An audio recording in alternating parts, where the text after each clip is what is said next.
saree free ப்ளீட்டிங்கோட continuity வீடியோவான saree box folding video பார்த்துட்டு இருக்கீங்க. saree பாக்ஸ் ஃபோல்டிங் எப்படி பண்ணணுன்றதை இந்த வீடியோவில் ஃபுல்லாகவே பார்க்க போகிறோம். நம்ம சேனலை ஃபஸ்ட் டைம் பார்க்குறவங்க மறக்காமல் சப்ஸ்கிரைப் பண்ணிக்கோங்க, கூடவே பெல் பட்டனை கிளிக் பண்ணிக்கோங்க. saree ஃப்ரீ ப்ளீட்டிங் வீடியோ பார்க்காதவங்க நம்ம சேனலில் அப்லோட் பண்ணியிருக்கேன், போய் பார்த்துட்டு அது ஃபுல்லாகவே உங்களுக்கு மெஷர்மெண்ட் அண்ட் வந்து பார்த்திங்கன்னா க்ளீனாக உங்களுக்கு பின்லாம் பண்ணாமல் எப்படி பண்ணலாம் அப்படின்னு சொல்லி டீட்டெயிலாக சொல்லியிருக்கேன். ஸோ அதை பார்த்துட்டு saree ஃப்ரீ ப்ளீட் பண்ணுறதுக்கு லேர்ன் பண்ணிக்கலாம். ஸோ இப்போ நீங்கள் பார்க்க போகிறது saree பாக்ஸ் ஃபோல்டிங் பண்ணுறதுக்கு சாரியை ஃபஸ்ட்டு பின்னாடி திருப்பி போட்டுக்கோங்க. திருப்பி போட்டதுக்கப்புறம் நம்மளோட இன்செக்ஷனையும் இந்த சைடில் எடுத்து போட்டுட்டு தென் வந்து பார்த்திங்கன்னா இன்செக்ஷனை இப்போ நம்ம வந்து ஃபோல்ட் பண்ண போகிறோம். இன்செக்ஷனோட அந்த ஃபஸ்ட்டு லேயர் வந்து எடுத்து அதை வந்து லைட்டாக வந்து பெண்ட் பண்ணி, அதாவது ஒரு லேயர் ஆஃப் சின்னதாக வந்து பெண்ட் பண்ணுறோம். என்ன ரீசனுக்காக அப்படின்னு பார்த்தீங்கன்னா, சாரியில் பொறுத்த வரைக்குமே நம்ம பாக்ஸ் ஃபோல்டிங் பண்ணுறதுக்கு கொஞ்சம் எக்ஸ்ட்ராவே இருக்கும். ஸோ அதை கவர் பண்ணுறதுக்காக அதை நம்ம நல்லாவே கவர் பண்ணிக்கிறோம். ஸோ கவர் பண்ணதுக்கப்புறம் பேலன்ஸ் இருக்குது, அந்த 2 லேயர்ஸ் பேஸில் இருக்கும். ஸோ அதையும் எடுத்து நீங்கள் மடித்து போட்டுக்கோங்க. ஸோ இந்த மாதிரி மடித்து போடும்போது அதோட இன்செக்ஷன் எல்லாமே கவரேஜ் ஆகிடும். ஸோ கவரேஜ் ஆனதுக்கப்புறம் பார்த்தீங்கன்னா நம்ம வந்து ஃப்ரண்ட் ஆஃப் செக்ஷன் எடுக்க போகிறோம். இதில் மெயின் என்னென்னு பார்த்தீங்கன்னா, நம்ம சாரி ஃப்ரீ ப்ளீட்டிங்கோட பெஸ்ட் என்னென்னு பார்த்தீங்கன்னா, எந்த விதமான பின்னோ இல்லை த்ரெட் லாக்கோ எதுவுமே போடாமல் சாரியோட ஃப்ரீ ப்ளீட் பண்ணது லேயர்ஸ் எதுவுமே மடியாமல் இருக்கும். ஸோ இன்செக்ஷனை நம்ம மடிச்சதுக்கப்புறம் ஃப்ரண்ட் செக்ஷனை நம்ம அப்படியே எடுத்து நம்ம சைடு நம்ம நின்றுட்டுருக்கோம்ல அந்த சைடில் எடுத்து போட்டுக்கோங்க. ஸோ இப்படி எடுத்து போடும்போது அதோட லாக் வந்து கரெக்டாக வந்து முடிகிற மாதிரி நிற்கும். ஸோ உங்களுக்கு அது வரைக்குமே ரொம்ப டைட்டாக இழுக்காமல் கரெக்டாக அந்த ஷேப்க்கு நேராக வரா மாதிரி இழுத்திங்கன்னா உங்களுக்கு கரெக்டாக இருக்கும். ஸோ அதுக்கப்புறம் பேலன்ஸ் இருக்கிறத எடுத்து இந்த சைடில் போட்டுருங்க.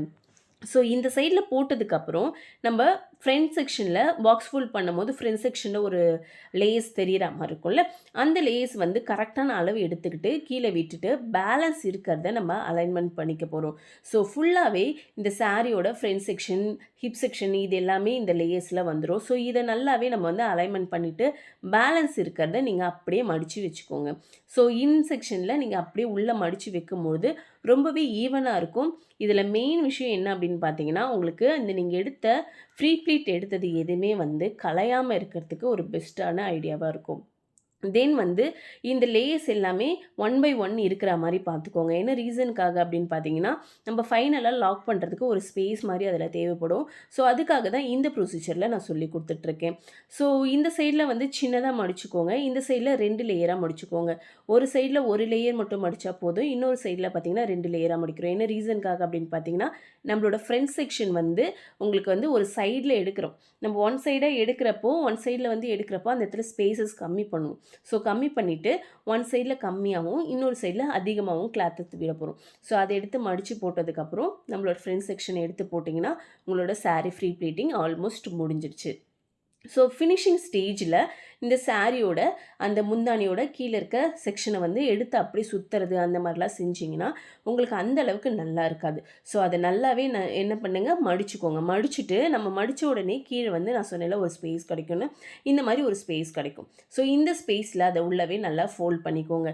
ஸோ இதில் எந்த விதமான பின்னோ இல்லை லாக் பண்ணுறதுக்கு எதுவுமே நீங்கள் யூஸ் பண்ண வேண்டிய அவசியமே இல்லை. ஸோ சாரி ஃப்ரீ ப்ளீட்டிங் முடிஞ்சிருச்சு.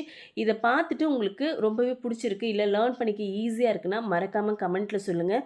உங்கள் ஃப்ரெண்ட்ஸ் யாராச்சும் சாரி ஃப்ரீ ப்ளீட் பண்ணுறதுக்கு கற்றுக்கணும்னு நினச்சிட்டு அவங்கள கற்றுக்க முடியல அப்படின்னா அவங்களுக்கு இந்த வீடியோவை மறக்காமல் ஷேர் பண்ணுங்கள். இந்த வீடியோ உங்களுக்கு ரொம்பவே பிடிச்சிருக்குன்னு நம்புகிறேன். இன்றைக்கி இந்த வீடியோட முடிஞ்சது. நாளைக்கு வேறு வீடியோட பார்க்கலாம். பாய்.